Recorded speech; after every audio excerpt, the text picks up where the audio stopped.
അപ്പം ഈ 4 വർഷം ഇപ്പോൾ ഒരു ഗ്രാജുവേഷൻ കഴിഞ്ഞ് കഴിഞ്ഞാല് അവർക്ക് എത്ര വർഷം വരെ ജർമ്മനിയിൽ സ്റ്റേ ബാക്ക് കിട്ടും? ജർമ്മനിയിൽ നമുക്ക് സ്റ്റേ ബാക്ക് സാധാരണ ഒരു 1.5 വർഷമാണ് സ്റ്റേ ബാക്ക് കിട്ടുന്നത്. നമ്മൾ പഠിച്ചു കഴിഞ്ഞിട്ട് 1.5 വർഷമാണ് സ്റ്റേ ബാക്ക് കിട്ടുന്നത്. ജർമ്മനിയിൽ സാധാരണ അങ്ങനത്തെ ഒരു ഇഷ്യൂ ഇല്ല കേട്ടോ. കാരണം ജർമ്മനിയിൽ നമ്മൾ പഠിച്ചിറങ്ങി കഴിഞ്ഞാൽ നമുക്ക് ജോലികൾ അവൈലബിൾ ആണ്. അപ്പം അതുകൊണ്ട് തന്നെ നേരത്തെ പ്രൈവറ്റ് കോളേജിലെ കേസ് പറഞ്ഞ പോലെ തന്നെ ബാച്ചിലേഴ്സിനാണെങ്കിലും അതുപോലെ തന്നെ നമ്മളുടെ മാസ്റ്റേഴ്സിനാണെങ്കിലും പബ്ലിക് യൂണിവേഴ്സിറ്റിയിലത്തെ കരിക്കുലം കുറച്ച് ടഫാണ്. അപ്പം നമ്മൾ ശരിക്കും അതിൽ മേളിൽ നല്ലോണം എഫേർട്ട് കൊടുത്തു കഴിഞ്ഞാൽ തന്നെ നമ്മളെ കോഴ്സ് നമ്മൾ പാസ്സാവുള്ളൂ. ആ കോഴ്സ് പാസ്സാവാൻ നമുക്കൊരു മാസ്റ്റേഴ്സ് ആണെങ്കിൽ 2 വർഷം, ബാച്ചലേഴ്സ് ആണെങ്കിൽ 3.5 വർഷം കൊണ്ട് നമ്മൾ പാസ്സായി കഴിഞ്ഞിട്ട് വേണം നമുക്ക് ബേസിക് ജോലി അന്വേഷിക്കാനായിട്ട്. അതിൽ നമുക്ക് പേപ്പേഴ്സ് മിസ്സിംഗ് ഉണ്ടെങ്കിൽ വീണ്ടും ആ പേപ്പർ എഴുതി കഴിഞ്ഞിട്ട് കംപ്ലീഷൻ ആയതിനു ശേഷമേ നമുക്ക് ജോലിക്ക് കയറാൻ പറ്റുള്ളൂ.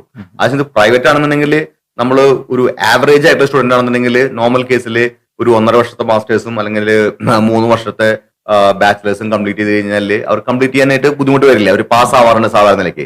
അവർ ജോബ് റെഡിയാണ്. അപ്പം അവർക്ക് ഈ പറഞ്ഞ 1.5 വർഷം സ്റ്റേ ബാക്ക് ഉണ്ട്, 2 സ്റ്റേ ബാക്ക് ഉണ്ട്, ഇതൊന്നും കൺസേൺ ഉള്ള കേസുകളല്ല. they'll be placed like immediately within 1 or 2 months time they'll be getting into job. അപ്പൊ അതുകൊണ്ട് പ്രൈവറ്റ് യൂണിവേഴ്സിറ്റിക്കും അതിൻ്റെതായിട്ടുള്ള അഡ്വാൻറ്റേജുകൾ ഉണ്ട്.